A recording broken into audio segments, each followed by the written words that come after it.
why are you cast down, O my soul? There's vulnerability in that. There's honesty in that, right? We can come to God in full honesty. You don't have to be afraid to ask God the realities of your questions, what's happening, the deep portions of it. That shows a mature Christian, right? I can speak to my wife differently than anyone else because we have time invested with one another. There's a different level to our relationship. When your relationship with God is at a different level, you can have those conversations with Him. You can be personal with Him. You don't have to hide that from Him. That's part of this entire walk. I can argue that's going to take up a lot of space within this faith walk of our life. A majority of it is being in a broken world that we're living in. We're going to go through these emotions and roller coasters, and God invites you to bring those to Him.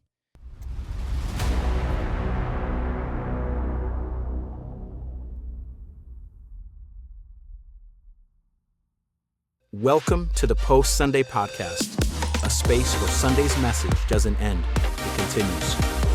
Here at the PSP, we slow the conversation down, wrestle with the text, and reflect on what it means to live it out in real life. What is going on, Post Sunday podcasters? I hope you guys are doing well. A new week with you guys here, episode 10. I'm your host, Pastor Johnny Sierra, with you guys here today on the Post Sunday podcast. Hope you guys are enjoying yourselves. Hope you guys had a great weekend going into this week. We are excited, man. God is doing some great things. You guys are new with us. Welcome to the pod. We are a Bible-based podcast focusing throughout this season 4 on the Psalms. And so if you're a fan of the Psalms, we highly recommend you tune in. We already have 9 episodes across the Psalms. We're not going in order, and we probably won't hit all 150 Psalms, but we're going to do our best to break down a lot of the different Psalms in these different seasons. And so we have, last week we talked about Psalms 13. It was a heavy season, or a heavy episode with Pastor Chad Harper, our executive pastor over at Genesis Church Orlando. We've hit Psalms 31. We've hit quite a few different ones. And to be quite honest with you, a lot of them have been very heavy, very similar. It's kind of a lament season in a sense with these Psalms. But it really speaks to the heart. It really speaks to the heart of the soul and what many of us are going through and the realities of it. And so I'm excited for it. Hope you can dive in with us. I do want to remind you that with every podcast that is available, we do provide a discussion guide that is available for every podcast. So check it out. You can find it on our bio pages on all of our social media platforms, and you can go ahead and hit the link that's there. It'll take you to a link tree, and then you can go ahead and download the files and continue your studies throughout the week, whether it's for yourself, whether it's with family, with friends. We invite you guys to be a part of that. So we air live, as you know. If you're with us here today, you know that. We're live on Instagram and X 10:30s on Mondays, where we do have this on demand throughout the week. So, man, binge away. We got 3 different seasons, and each season has a theme and a focus, a year-long theme and focus. And so just go for it, enjoy. And as I said, season 4 is in the Psalms. As I usually am, I am not alone. I'm accompanied by our lead pastor, our co-host, Pastor Tim Grandstaff. What's going on, man? Just tell me how much you missed me last week. Tremendously missed you. I will express, very, very much. I missed you. Because I was in Memphis and I didn't get to be with you, visiting my in-laws, I did, however, bring you back a gift. Let's go. Not just from me, but from my mother-in-law. So, Really? yes, I would say this. I would say, behold, I bring to you. Hold on real quick before you keep going. Is this the mother? Well, I've met this mother-in-law. Yes, this is Tammy's mom. She listens. She's a regular listener. Yeah, awesome. So dude. I bring you good news of great joy, which shall be Let's go. for Johnny Fuego. Dude. For unto you is given this day What? a Cracker Barrel tumbler. Oh, man. Dude. For those that don't know, That's amazing. it took me 5 years to get Johnny to go to Cracker Barrel. He swore he would not go there. He would not eat there. That he told me that Hispanic people don't go to Cracker Barrel.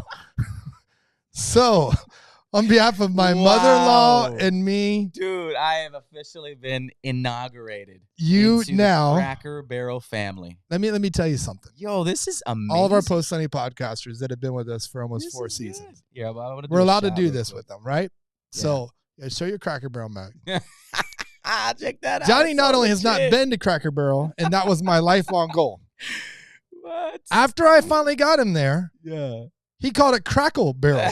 That's always the way And I've then I said had it, to bro. correct him that it's not Crackle Barrel. It's Cracker Barrel. So we won't go into what I said after a few of those things. But this is so nice, but it kind of fits the backdrop. It's Let's go. It's You'll now never even know I'm sitting in disguise. It's like, what is he It's touching? invisible. It matches the wall. So there you go. Now, thank you. Now Thank you all so Post much. Sunday podcast promo, you will be drinking from a Cracker Barrel tumbler. No lie, I will have this every Sunday. I sent him a tea. picture as soon as I arrived in Memphis. We got off the plane, went to Cracker Barrel. I usually have my tea every Sunday morning because we got we're always doing worship, and so and your honey. I'm gonna have my honey, my tea. Thank you. Who do Mary. Thank you, Mary. I truly appreciate the love. I will say, man, their breakfast is legit. Finally, legit. I finally got you to say that. It is. Took me 4 seasons on a podcast. And you know what? I think heaven has come to earth. It's because you got my kids, man. You get of my course kids, I you get did. me. But they're the ones that told me that this is the scary place. I try to get your kids there. They told me this is their words, not mine. That's where the scary old people go. And then I told them, but there's toys there, and they said, "Who puts a toy shop in a breakfast place?" Bro. But they finally got it. It's a lot to take on if you've never been there, because you right away you go into the porch area, and there's just 50 different rocking chairs that are empty. Just chill out and you're just get ready. like, what? I mean, you just don't know what to think. And then you walk in and you start seeing, just you prejudged. and You prejudged. Just admit it. But now you're in the club. It was not in my top 50. You're officially in the club. Honest, that has nothing to do with the podcast today. But that's how we're starting out since I wasn't here last week. That's how we've begun. See, my mother-in-law's there watching. Yes. Thank you so much, Mary. She's on there. I am truly that's like, I'm horrible with, I will admit, like when Christmas comes and how people live off of your initial reaction on stuff. I'm so bad with that. And they always think that I don't like it because that's why I stopped giving you gifts. I don't react. So when you get a reaction like that from me, Mary, it truly means a lot. Like that is fantastic. I'm excited. It's funny. I was thinking about getting the Buc-ee's one. Oh my gosh. And now I'm even more ecstatic. I don't know what happened to you. Cracker Barrel. Cracker. Say it right. I did. I paused a bit. We need our translation services for the podcast now. Wow, man. Back to Jesus. Back to Psalms and back to the Bible. However we can get there. Let's get back on track now. Let's go, man. So we are in episode 10. We're diving into Psalms 42. And I was doing some studies, as I normally do every week, just to get ready. I would say to catch up with you because you are, a living, breathing dictionary of Scripture, in all your knowledge. But just catching up, making sure I can kind of hold my own. You're like the guy in the basketball court. You just want to, you don't want to stand out for the wrong way. You want to be there. You want to assist when you need to, rebound, and then score a couple times. So, but Psalms 42, man, there seems to be, and I don't know, we correlate a lot of what we talk about too. And just for any new listeners, GenesisChurchOrlando.com/sermons, you can always get a little bit more. A lot of what we'll talk about stems from the actual sermon that we speak on Sunday. We try to hit a different angle and maybe some other areas that we didn't touch upon with the limited time that we do get on a Sunday morning. So it gives us this platform. But as I was reading, Psalms 42 and 43 seems to be somewhat of a connection. Mm-hmm. And so that was really interesting because we're only hitting the 42. But the 42 and 43 can kind of be tied in today. So my encouragement is if you do have some time, read 43 as well, because it kind of keeps going. But not to lead you any further, let's stay with 42. It's 42, man, it's I think of it like this, man. It's one of those things like I read this analogy. It's like we live in a world of endless notifications, right? We have tons of notifications. You don't realize it until you get into a season of Lent where you're just like, holy, I am infiltrated with so many things that are trying to grab my attention. But you never know that until you pull back and you step back a bit. And that's what Lent allows you to do. And we've been in that here now, which about almost the halfway mark of Lent. And we're bombarded with endless notifications, but some of us feel like God has put us on silent mode. Like as seasons of life, it feels like, God, where are you? It's quiet. I hear everything else in life, but I don't hear you. And it feels like you've put me on silent mode. You've ghosted me, right? And it's kind of like that. Psalms 42. It's an individual. It's not, well, we'll find out a little further from you who actually writes this, but it's this wrestling match within yourself that's happening. And it's a really good lesson for us to learn when it comes to the dark seasons of the soul and what we can do within us to get ourselves recalibrated back to the way that should be. Yeah, I've been looking forward to the podcast because, with it being the post Sunday, it obviously flows from our Sunday sermons at Genesis Church. So for those who don't attend Genesis, this is the extra. But yesterday was a unique service. We participated in the psalm. So there are elements we didn't get to teach that today we get to kind of unwrap and unfold within the psalm, that extra layer. So if you're with us live and you've got comments and questions, today, please put them down so we can see them on the screen and we can, track with them and maybe answer some of those, as well as if you get this later during the week, you can always email us or DM us on our social medias. Email us at postsundaydpodcast@gmail.com. But I love that you pointed out right away, and I think that more scholars agree, specifically because in the Hebrew Bible, Psalm 42 and 43 are one long psalm. There's a reason why if you open your current Bible, there's no header over Psalm 43 like there is over every single one, because most people believe it was just one long psalm that was written. It has the same language. It has the same cadence. It has the same terminology. And so it's as if it's one long song than it is psalm. And as you said, it's crazy because we're in 40 days of prayer as a church at Genesis Church. And we've invited those on the podcast to join us in 40 days of prayer. And you jump into 40 days of prayer and God, I'm bringing to you a lot of different requests. And your mind wants to believe or think, I'm going to hear from God right away. Like God's going to know I'm serious about prayer. God's going to know that I'm coming to him with some really hard things. Some people are bringing some really deep pains and struggles to God. And all of a sudden we're 19 days in now and you're going, I haven't heard from you, God, on this one. Right? Like I know you're answering this and that, but the one I'm laying in front of you, I haven't heard you. So you're spot on. Like where are you, God? And that is the beauty of Psalms, is that it really speaks to the feelings and the emotions we're carrying in our faith. But as you said, they also do a great job of helping us stay aligned in the midst of our feelings, because our feelings can take us everywhere. We don't put our faith can't be led by our feelings, because if that's the case, we will go way too high and we will go way too low in moments of life.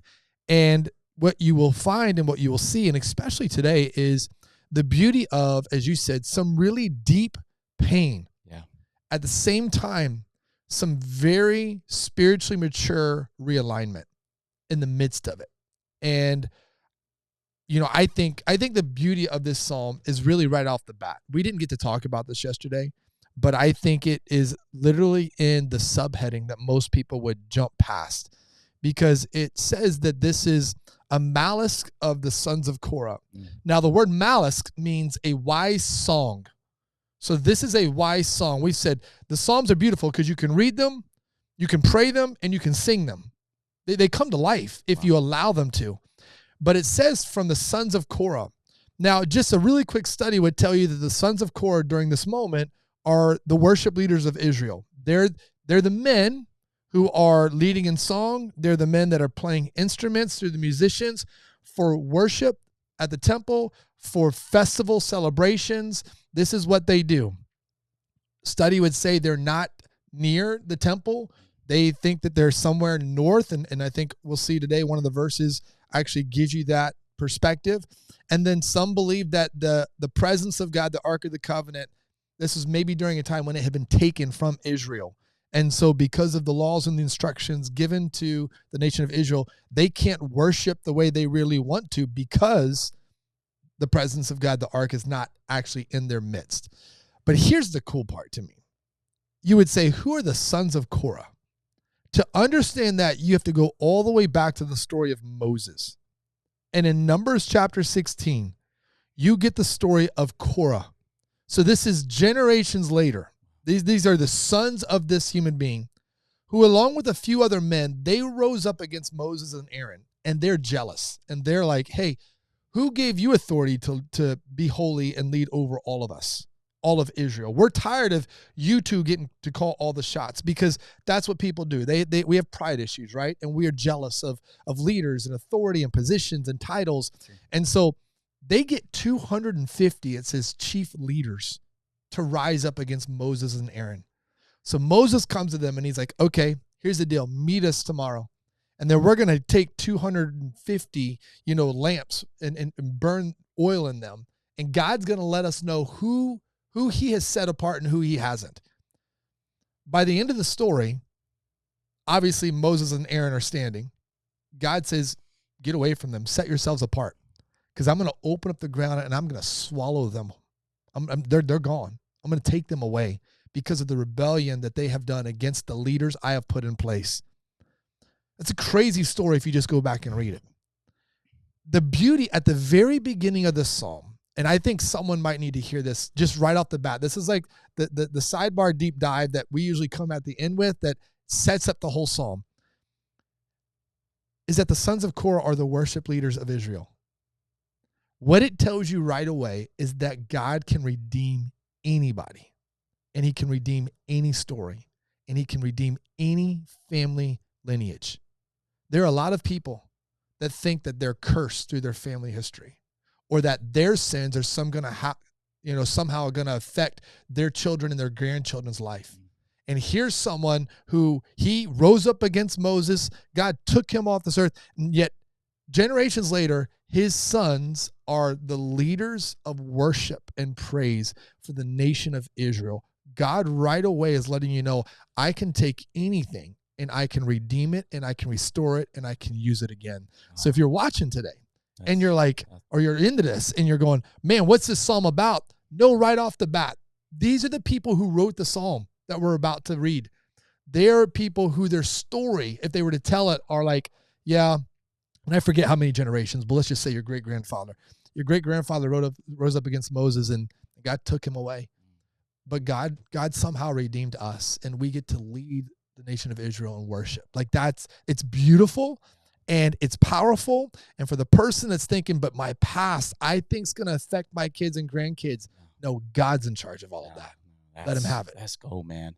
How you start doesn't mean it's how it's going to end. It's amazing. Yes, and God can do that whenever he wants, however he wants. But yes, some people are haunted by that, man. They see the generation after generation of divorce, of different addictions and all of this, and then depression. You start to tack that onto yourself because you maybe might see some vulnerability in those areas, but it doesn't mean that's what has to define you. And it doesn't mean that has to be the end of your story. God can begin to redeem you in any circumstance and place that you're in. That is fantastic. That preaches by itself. Do things in your family carry? 100%. Yeah. Are there things that you can look at and go, this is a pattern? But with God, all things are possible. Yep. Through the power of Jesus, chains can be broken. And God can wield and work in powerful ways. It doesn't have to be that way. Right. And you don't have to live with the fear that something that you did or your grandparents did are going to affect your children and grandchildren. You can live in the truth and the power that God can do amazing things, and he can raise up your children and your grandchildren to do things far beyond maybe even what you are able to accomplish in this. Wow. And that's who writes the psalm. And so if you don't even see the rest of what we do today, see that picture right up front. And I didn't get to talk about that yesterday. And I was like, I think this is one of the coolest parts about this whole psalm right here is who's writing it. That's amazing. And then now we get this, and I think it's cool, wise song, a malice. Like there's wisdom in the song these worship leaders are about to write. And that's why if you read 42 and 43 together, you'll actually see, like if you were looking at a song that has like a verse and then a chorus and a verse and a chorus, there's pieces that they repeat themselves all the way through because they're songwriters. And so it speaks to your soul differently because that's what music does. It speaks to us and it moves us. And today, as we lean into that, as we did yesterday in our services, it has the power to do the same thing. Oh, man, that's so good.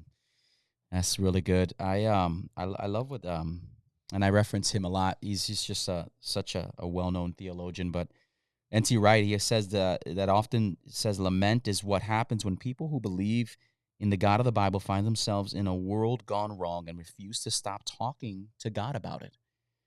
I love that, man. And Psalms 42 is that refusal to be silent, that refusal to just accept the way things are.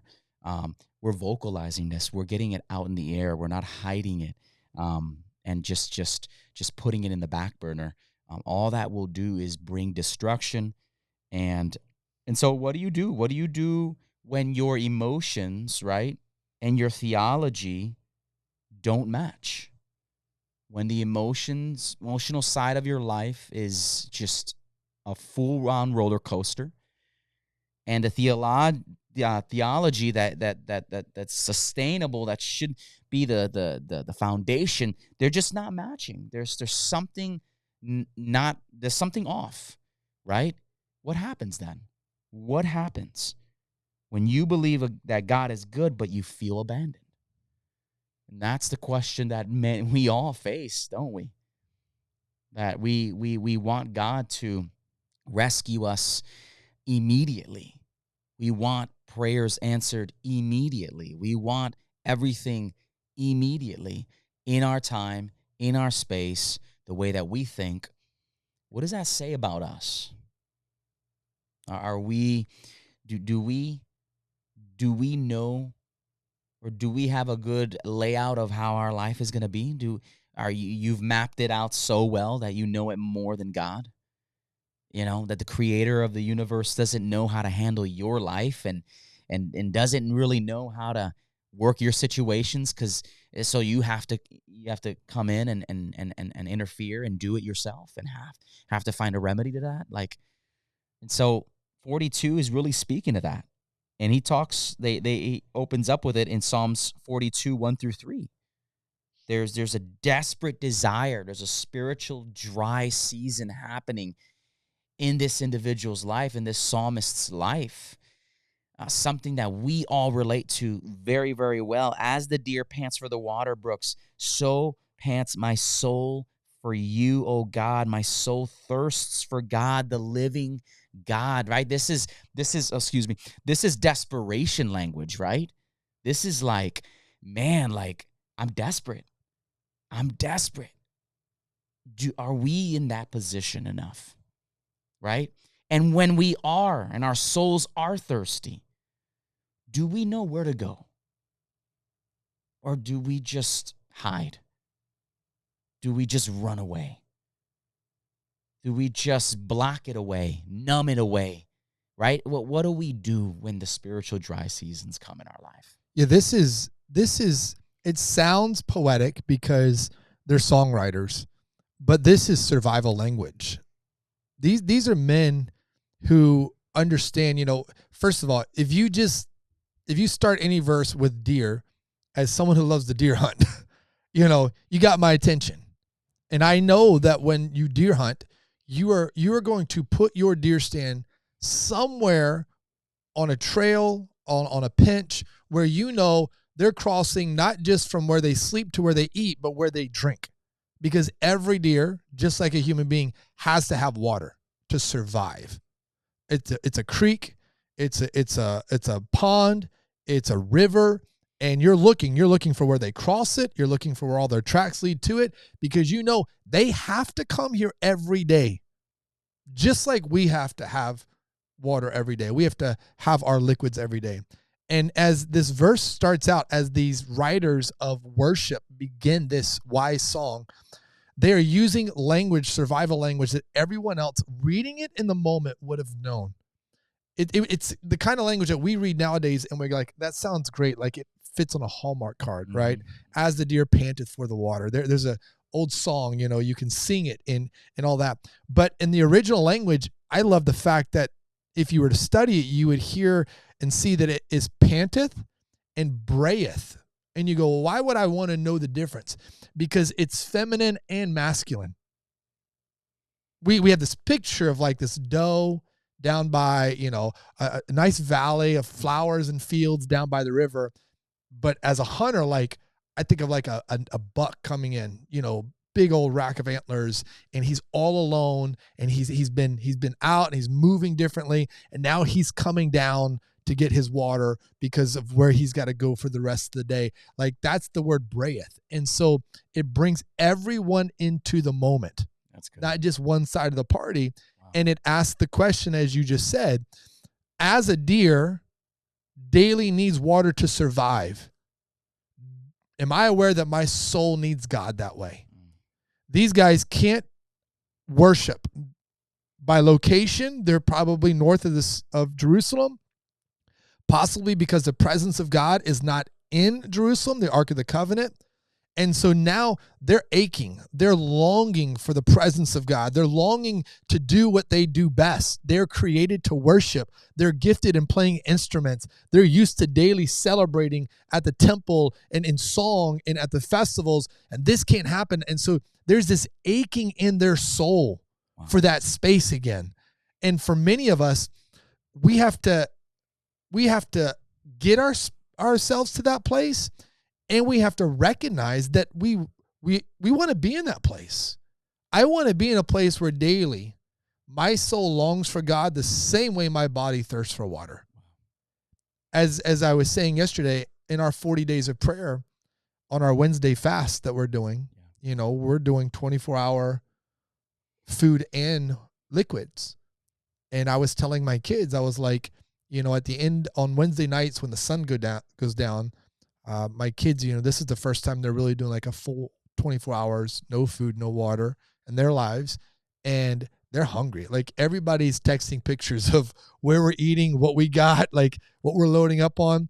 But for me, before I get the food, I need water. That's the thing I'm longing for the most. 24 hours, no liquids. My mouth is dry. My brain is fogged mid-afternoon. I got to kind of go to a space and just get somewhere because my body's just discombobulated by it. It's not used to that. And I said, I can manage through the food thing. I can do that. That water, that liquid thing is totally different. And at the end of 24 hours, my body is thirsting for water, cold cup of water. Wow. And when I get to that moment, I just have a pause moment for myself. Just like when I'm hungry throughout the day and I'm like, I'm hungry right now. So I'm going to God in prayer and I'm reminding myself, man does not live by bread alone. At the end of my fast, when I grab that cup and I fill it, I'm thinking woman at the well. I'm thinking Jesus telling her, you came here for water today, but if you drink of me, you will never thirst again, this living water. And I want my life to thirst for the living water of God. It's a discipline when you fast to get yourself in that state. At the same time, God, I've been fasting and praying for 3 Wednesdays. I've been praying for 19 days. And I don't have clarity on some things I'm praying about right now. And where are you? right? How long? Is this going to be a full 40 day? Is this going to be more than 40 days? Are you going to answer in the middle of this, towards the end of this? Where are you? When are you going to show up? God, do you hear me? I have all those same things. And so when we get to verse 3, it becomes real for these people. Yes. Yeah. Verse 3 goes on to say, my tears have been my food day and night, while they say to me all the day long, where is your God? Man, that's I can relate with that. I can relate with that. When you're when all you can say, I mean, you brought an amazing understanding behind tears being the silent prayer language, right? Prayer with no words, like that. That is like, oh man, that I read that a few weeks back. You know, the rabbis and the sages. I love listening and reading what they saw in the scriptures that we may not see, because that's their people. And they had a saying that tears are not a sign of weakness. They are prayers without words. And I was like, man, like, we can act tough all we want. And we got to remember, these are men that are writing this. You know, I think sometimes when we think of worship, you know, because there's a lot of great female worship leaders and a lot of females that sing in the church, that's the picture we immediately stamp in our head. But these were all men. And now you got men saying, tears have become my food day and night. Like, I'm crying so much throughout the day that I don't have an appetite for real food anymore. This is what I'm consistently eating and chewing on, are my tears, because of my unanswered prayers. And my tears have gotten to the point, and this is where it becomes so real for everyone that's listening. And there's not a person that isn't facing this or hasn't faced this. Like there are those moments in scriptures where you can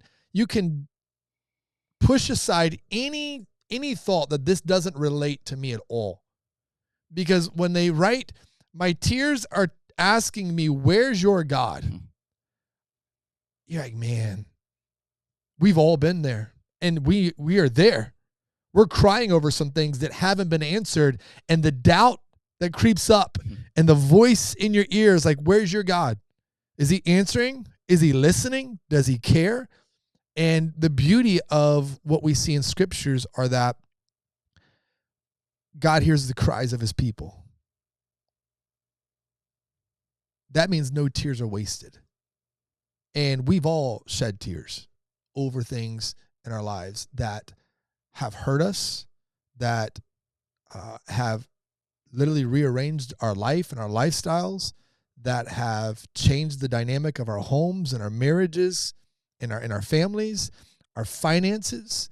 You know, you have a moment like this, and as we did yesterday in our services, and you know, you just scan the room for 3 services, and as I told you, I said, you've got single moms who have been dealt a really bad hand, that are just trying to hold it all together, that you know there are tears on their pillow consistently as they're trying to do their best to play both roles and hold it all together. We've got a family in our church that has been fostering for a long time, only to get news this past week from the judge that we're going to take the child and we're going to give him back to his biological family, which in one breath is what you ultimately want. But when you've been fostering for a long time and settled in the fact that we'll adopt this kid and now everything's in flux, the whole family is in confusion right now, and some hurt and struggle and pain, and their tears are, where are you, God? You know, we've been praying and we've been deciding we'll do this, and now this boomerang gets thrown in the middle of all of it. You have people that have been abused sexually. You have people that their marriages are completely crumbled and they're barely holding on. You've got students that have already tried way too many things in this world, and the hurts and the pains and the scars are so real. And now you read this verse and you're like, my tears day and night, they consume me. And now they're speaking to me. Where's God in all this? Where's your God? Your tears are saying when you got that phone call and the doctor said, yeah, you've got incurable cancer. Where's your God when you want to have a baby with everything inside of you and you can't get pregnant? Where's your God when your child has been wayward from your God for years and you've been praying and praying and praying and praying for them to return? Like this gets so real so fast. Yes, it does. And we can take it and we can relate to it right away in this moment. Yeah, we can, man. The psalmist craves not just comfort from God, he craves God himself. When do we get to a place that way? Can we get to that place without hardship coming, without everything crashing? Can we always just be that way? Can my soul just always long for God with no strings attached? Right? But let the default be God always, no matter when the seasons do crash. But in the good and in the bad, can God be the living water that I always drink from every single season of my life? Seasons of confusion, seasons of heartbreak, seasons that are just challenging, right? Whatever it is, can God be that everlasting water that quenches the thirst of whatever season that you are in?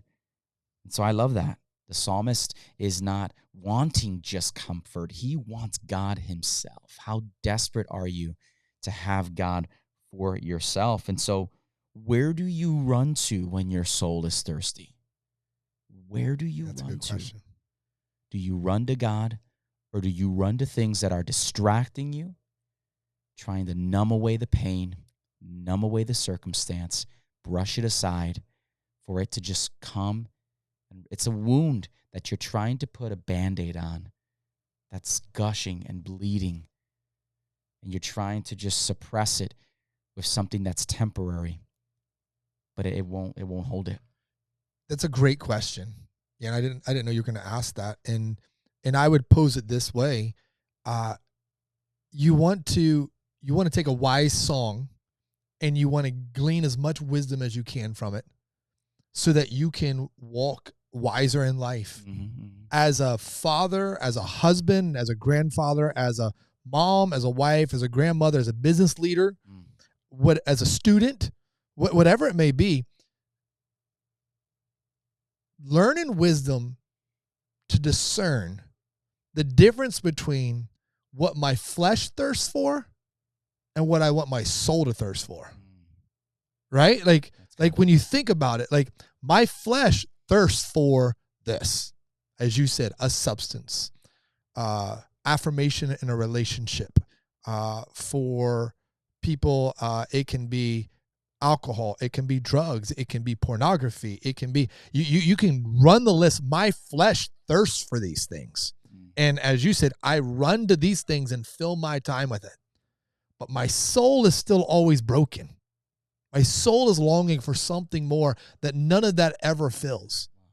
And in wisdom, I want my soul to long for God the way a deer panteth, brayeth, searches for water in survival mode, because life comes hard. We're back to what we've been talking about. Jesus never promises to let us escape all the trials of life.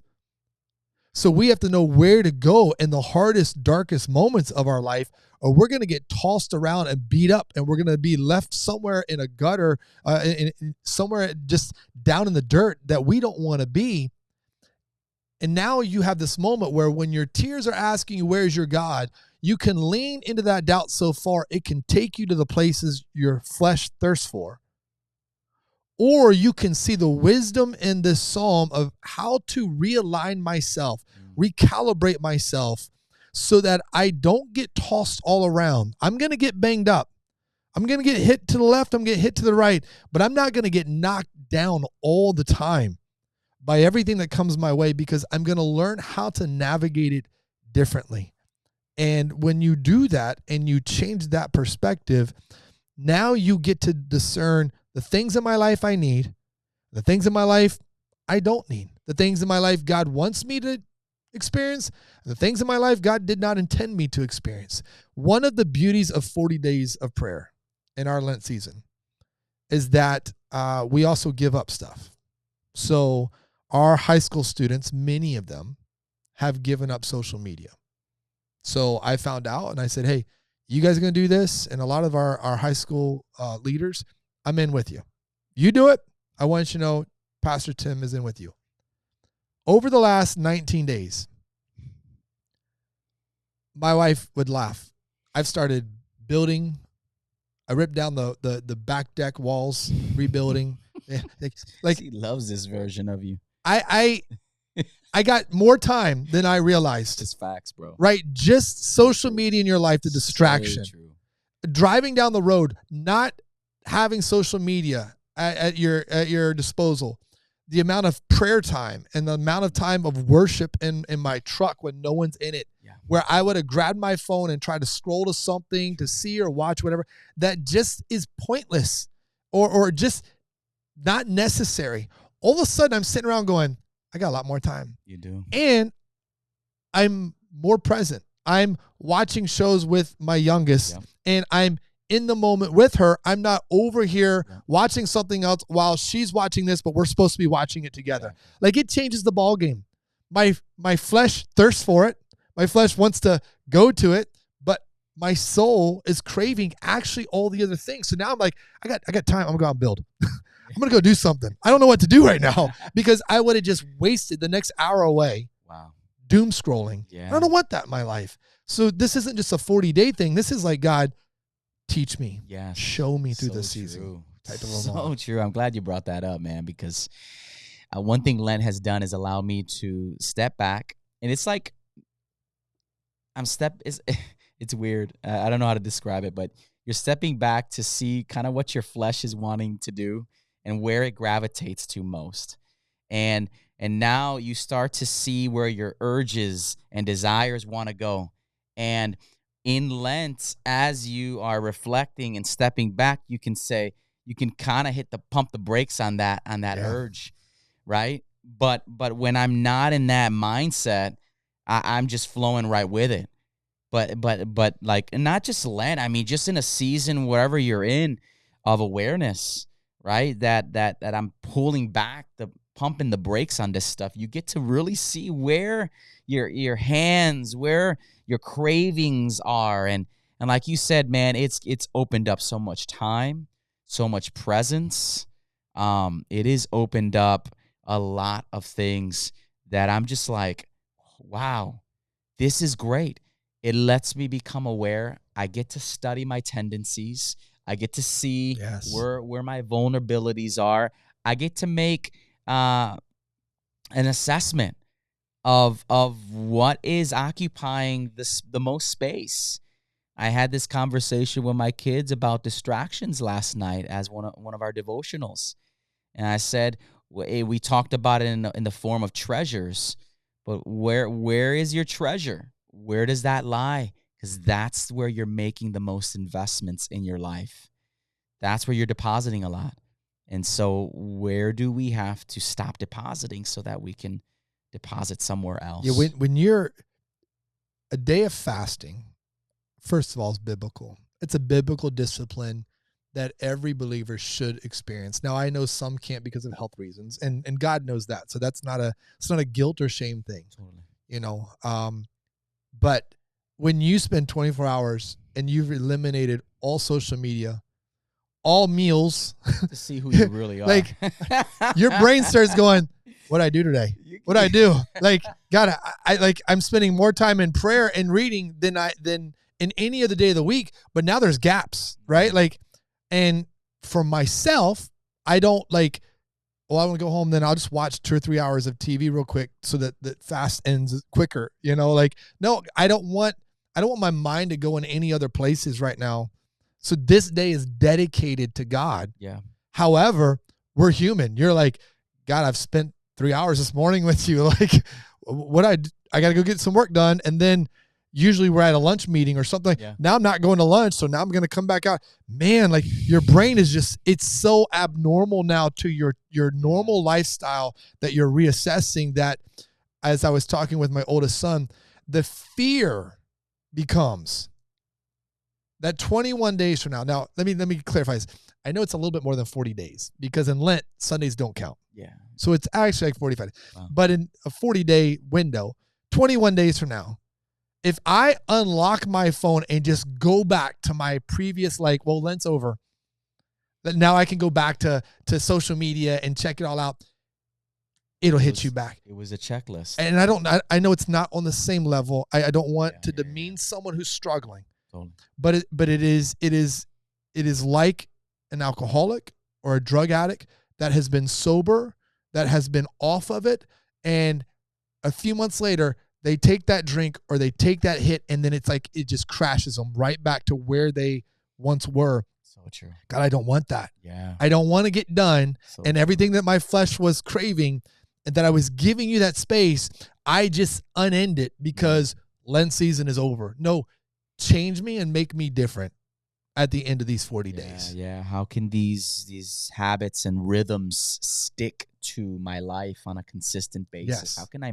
incorporate this into the daily rhythm of my life, right? That's the language that we have to have. It's just not in and out, and getting this over, because all we're doing is essentially just filling out a checklist and just, saying 2026, I did the Lent, 40 days, let's go, right? I'm a good Christian. I get the sticker. But it's like, nah, man, I mean, we're really here to allow this to help form us, shape us, make us better, and create rhythms in our life that are going to be sustainable and lasting, that please the Lord in everything that we do.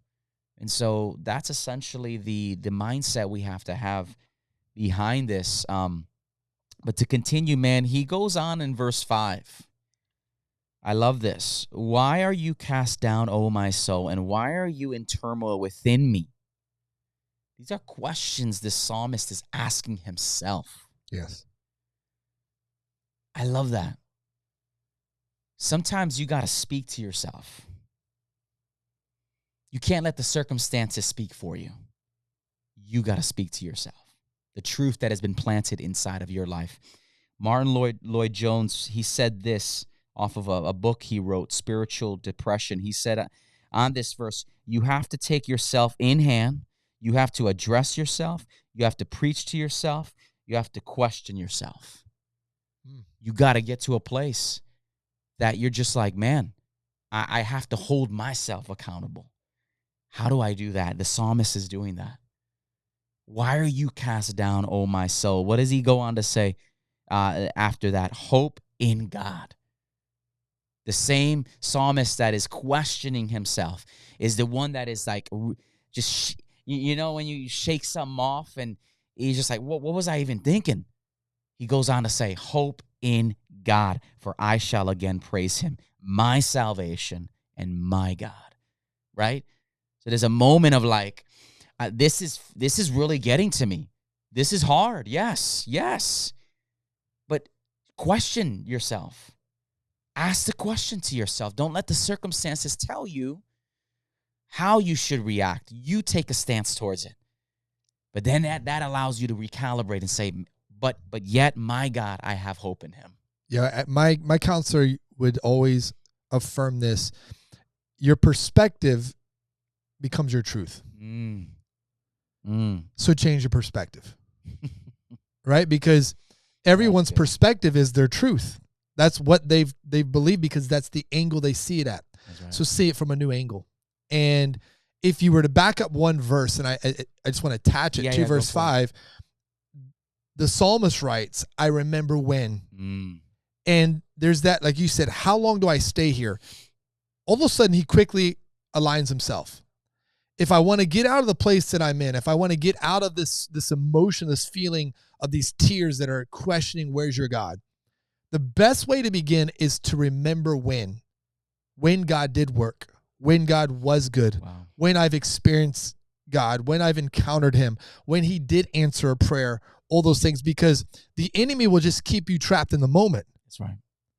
But God is a God of remembering, and he's done it all throughout a story. I was sharing with the high schoolers last night. I was like, hey, listen, one of the most powerful mechanisms of a human being is the power to remember. You remember someone's name, they immediately feel validated and noticed. You remember a moment, and now they feel like they've had an impact in life with you, and it bonds people together.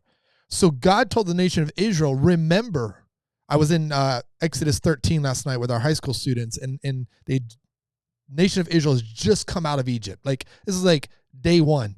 And immediately Moses is told by God, tell them, remember this day. And you're like, how are they going to forget this? How would you ever forget a day where you have prayed for 400 years that God would rescue you? And yet we know it will happen, because if you go to Deuteronomy chapter 8, God tells the nation of Israel, you're about to enter into the promised land 40 years later, 40 days in prayer, 40 years later.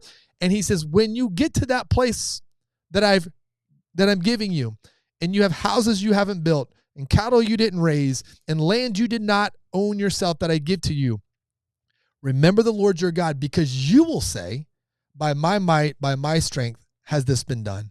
But it was by mine, the Lord, who has given it to you. So God has to keep coming back and going, you keep forgetting what I did when you get in your present circumstance. God just defeated 10 different gods of Egypt in the plagues. He just led you out of Egypt. Don't forget this, because you're going to. They get into the wilderness. They're hungry. He feeds them bread from heaven, manna. Then they forget it. They're thirsty. Then they get to the wilderness, and he takes them through the Red Sea, and they forget it. And now they're wandering. We do this. God answered a prayer for many of us, or did something in our life, transformed us, and the current circumstance has us asking, where's God? So these guys are like, hey, you want some spiritual maturity and leadership? To recenter yourself in the midst of this really chaotic moment, season, circumstance? Yeah. Recall when God was good. Recall when God did move. Recall when God did answer. Recall when he rescued you and saved you and transformed you and changed you. Start there. And then, as you said, then ask yourself, why do I need to be cast down? My hope's in God. And I was listening to this video clip a few weeks back, and I don't even know what it's from. I just heard this business leader. He said, no matter what you think about yourself in today's time, have this perspective. This is why I say change your perspective. You live in the most affluent time in history. No matter your finances, you're richer than most people in this world. You got a house, you got a car, you got a job paying you a paycheck, you're in the top percentile. So even when you're like financially, I've got nothing, let me take you to Africa. Let me take you to the favelas of Brazil. Let me show you a different perspective of what financially nothing looks like. He said, think about a little over 100 years ago, this country you live in did not have running water, did not have electricity. Just within the last 100 years, you get all those benefits, all those comforts of life that previous generations before you didn't have. It didn't exist. So when you take your perspective and go, God, do I have a house today? Did my car get me from A to B? Do I have food on the table, but maybe not a lot in the fridge? Are my kids here? Is my spouse here? Because for some people it's not. Change my perspective changes the truth. So true. God, what you did, what you've done, you will still do. As you said, I'm not going to stay completely cast down. I'm going to struggle, but my hope's in God. He's my salvation. I know that I will, they say, my hope is in God. I will praise him again. We can't praise him right now in this season. It's hard, but we'll praise him again because we know who he is. Yeah, that's so good, man. Hope is a defiant choice to believe that today's emotional weather is not the final climate of your life. That is it, man. That's what he's declaring here today. But I love that, man. Why are you cast down, oh my soul? There's vulnerability in that. There's honesty in that, right? We can come to God in full honesty. You don't have to be afraid to ask God the realities of your questions, what's happening, the deep portions of it. That shows a mature Christian, right? I can speak to my wife differently than anyone else because we have time invested with one another. There's a different level to our relationship. When your relationship with God is at a different level, you can have those conversations with the Lord. You can be personal with him. You don't have to hide that from it. That's part of this entire walk. I can argue that's going to take up a lot of space within this faith walk of our life. A majority of it is being in a broken world that we're living in. We're going to go through these emotions and roller coasters, and God invites you to bring those to him. And I love that because that's what the psalmist is doing, right? He's bringing those questions before God. And I love that, man. And so, yeah, I love the remembering piece as well. Yeah. So powerful. I've always said it since we've talked about it a couple seasons back. When we talked about the pillars, it was just such a huge piece for me. So always remember. You talk to people, and that's the hard part. You remember for them sometimes. Like, man, I remember when we were at summer camp, and God did this in our lives, and they've forgotten it, right? They are at a different place or a different season, and yet when we can get ourselves to do that, it's spiritual maturity. Yes. It is spiritual leadership. That's what we're trying to instill in our lives. And this wise song quickly goes from, where's the presence of God? I'm in tears day and night. I've got lots of doubts, to I got to remember who God is, and I got to remember my hope is in him. It's a fast progression of wisdom that takes us time to work through, but use it to your advantage. So when you're in that space, you're like, I don't know how to get out of it right now. I'm in my own head. Okay. Take a piece of paper, legitimately grab a journal and start just writing all the good things, all the blessings, all the provisions, all the luxuries that you have that no one else has in this world. And you get through something like that, and you look at it from that perspective, and now you can push yourself out of the chair and go, okay, it's tough, but it's not as bad as it could be. Yeah, that's right. And that is when all of a sudden you can breathe and lean into God and let him work. And there's few verses down, there's a phrase that church people use. It's been used in songs as deep calls to deep, right? And so you see this phrase, and I was reading and studying that the people of the Bible, this was that moment. This was it's words of music, but it's really this beautiful, like when the deep hardships and turmoil and waves of life come crashing over me, the deep mercy, forgiveness, love, and provision of God takes over as deep calls to deep. So God, I'm bringing you the deepest struggles and turmoil inside of me. I feel like every wave has crashed upon me right now. I can't take it another step. Bingo. Because now deep calls the deep. The deep love and mercy of God now steps in. You have finally realized you're right. You can't do this. You cannot fix your broken marriage. You cannot fix your wayward child.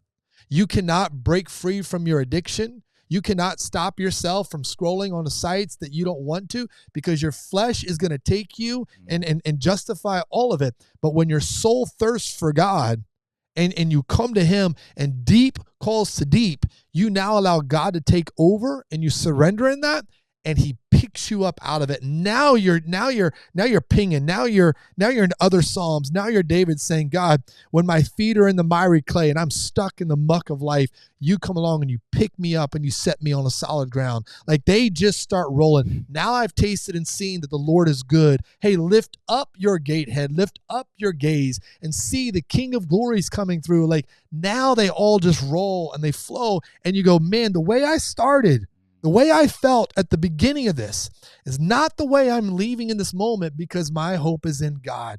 Deep calls to deep today. Let's go, man. Sometimes the only evidence of God's presence is that you still find yourself praying to the God of my life in the dark.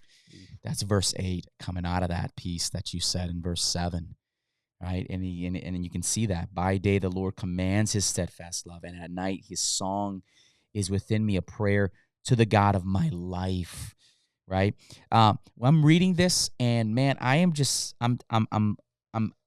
taking a step back, and I'm just, it's almost segmented.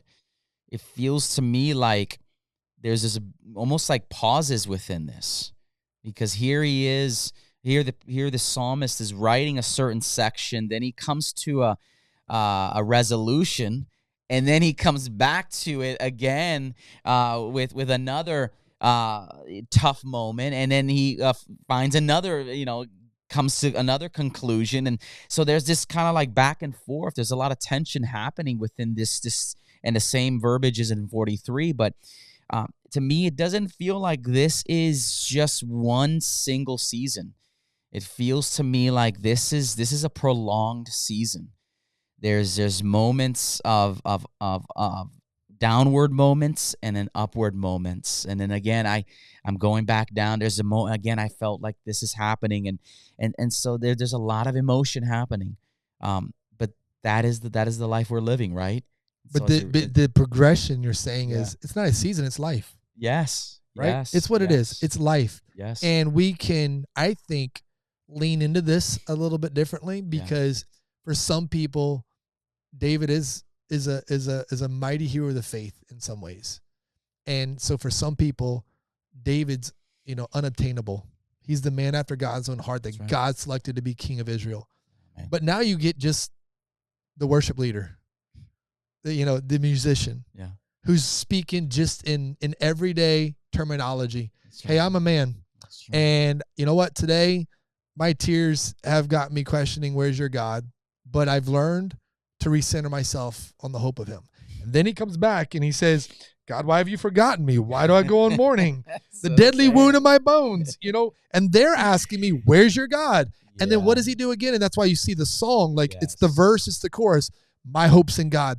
The wisdom is that he's teaching us how to bring black and white letters on a page to life with color. Every day of life is going to come at you differently. Wow. Some days it's your own tears. Some days he'll say, my enemies are taunting me. It's other people. And now that's got me questioning, where's God? It's a coworker. It's my boss. It's my company. It's my coach. It's my friends. It's my neighbors. And now there's tension and turmoil in spaces beyond my own house. Wow. Where's God in all that? But my hope's in God. Like it's this bringing together of a wisdom and spiritual step of life's going to come this way today and this way tomorrow and this way next week. Keep bringing yourself back, as you said, to God. What's my soul thirst for versus where's my flesh want to go with this? Yeah. When I have this moment, remember and put that stake in the ground. My hope's in God. My hope's in God. And you see someone really doing that in scriptures, and you're like, if they can do that, I can do that. That's right. That's right. That's the beauty of it. Yeah.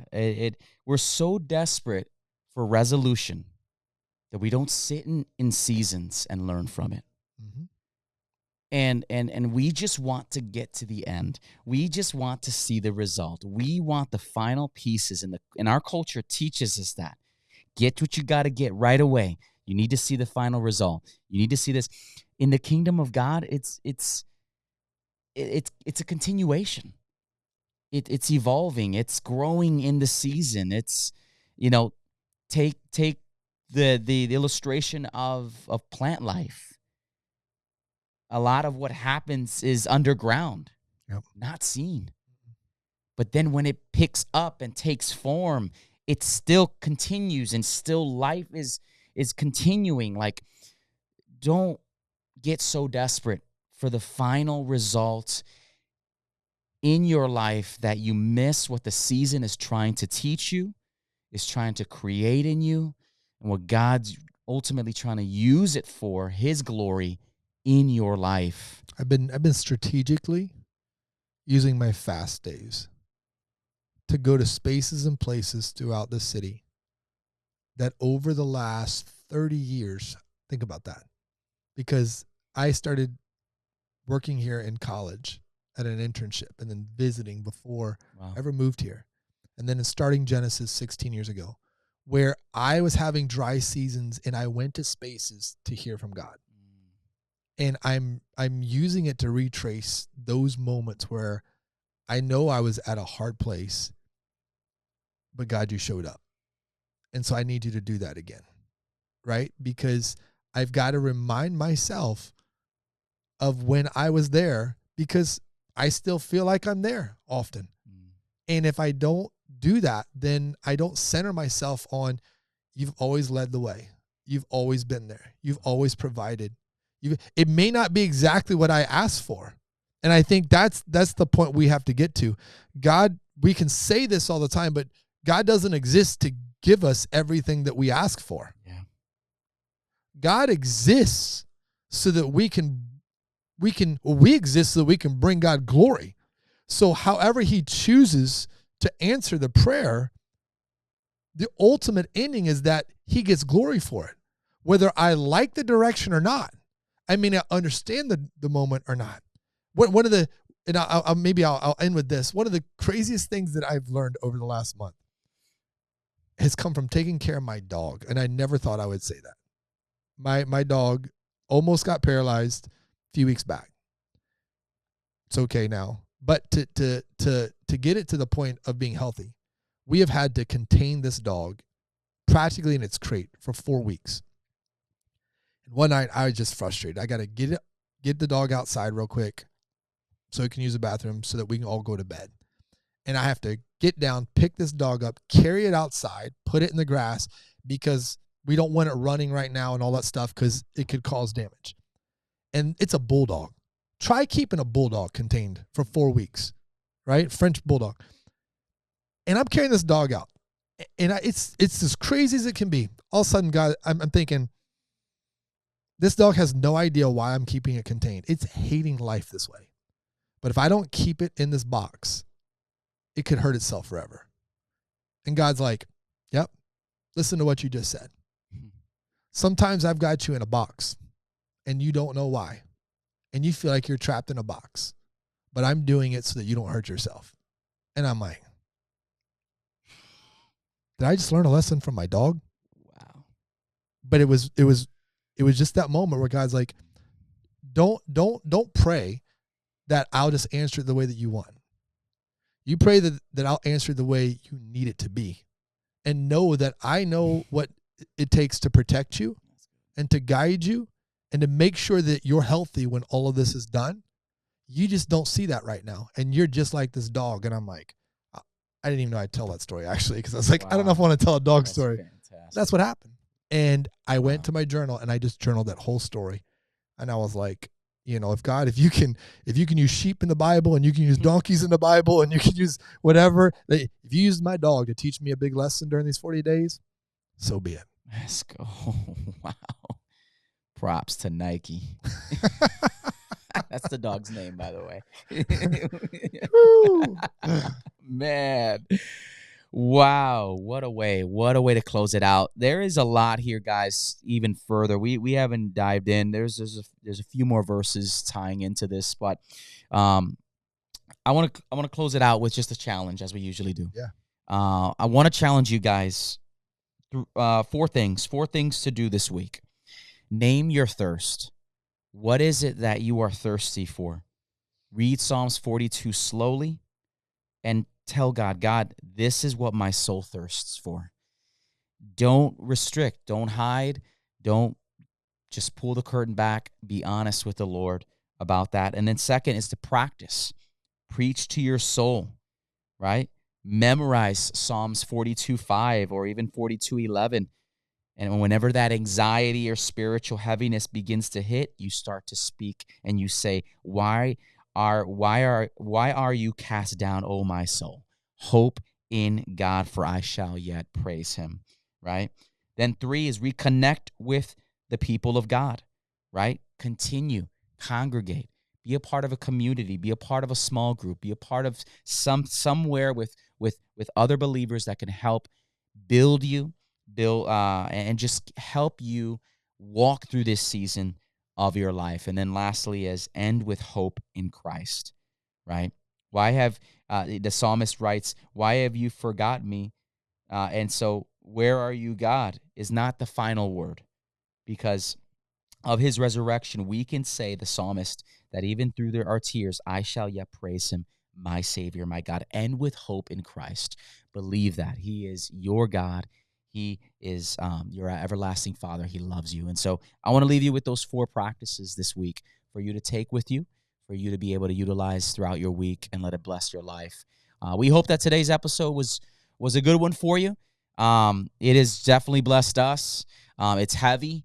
But it speaks to the dark night of the soul, I've heard it said, and a lot of us, we all go through it. We're all evolving and learning, but again, let the season teach you what it needs to teach you, to mature you, to grow you. And as you mature in your relationship with God, man, continue to allow him to deepen that and walk with you through it. So we love you guys. We're so thankful, man. Episode 10 is in the books. Psalms 42, man. Take some time to read that, but read that alongside 43 as well if you get an opportunity to do that this week. But man, awesome stuff. Today was great. Got my Cracker Barrel mug. Thankful for that, and was blessed with a great dog story. That was fantastic. So we love you guys. Can't wait to be with you next week for episode 11. Until then, grace and